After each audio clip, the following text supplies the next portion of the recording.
రాష్ట్రంలో అత్యధిక డిఎస్సీలు తీసిన ఘనత టీడీపీకే దక్కుతుందని ఎమ్మెల్సీ చిరంజీవిరావు అన్నారు.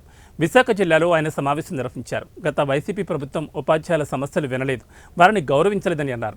ఉపాధ్యాయుల సమస్యలపై కూటమి ప్రభుత్వం ప్రత్యేక చొరవ తీసుకుంటుందని చెప్పారు. ఉత్తరాంధ్ర ఉపాధ్యాయులు పాకలపాటి రఘువర్మకు మొదటి ప్రాధాన్యత ఓటు వేసి గెలిపించాలని కోరారు. డిఎస్సీలు తీస్తే అందులో 11 డిఎస్సీలు తీసిన ఘనత తెలుగుదేశం పార్టీది. ఉపాధ్యాయులు రాజకీయ నాయకుల చుట్టూ తిరిగి వారి బదిలీల కొరకు వారి ఆత్మగౌరవం దెబ్బతినకూడదని భావించి ఉద్యోగులకి ఉపాధ్యాయులకి కౌన్సిలింగ్ ప్రవేశపెట్టిన ఘనత తెలుగుదేశం పార్టీది.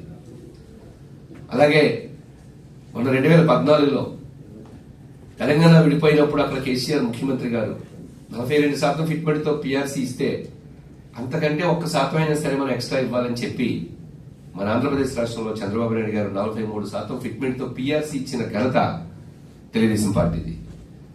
మొన్న 2019-24లో దారుణంగా 117 జీవోలు తీసుకొచ్చి విద్యా వ్యవస్థను అస్తవ్యస్తం చేస్తే మరలా ఈ రోజు గౌరవ విద్యాశాఖ మంత్రి నారా లోకేష్ బాబు గారు వచ్చిన తర్వాత 117 జీవోను రద్దు చేసి దాని స్థానంలో ఓ ప్రత్యామ్నాయ జీవోని ఇప్పుడు తీసుకొస్తున్నారు.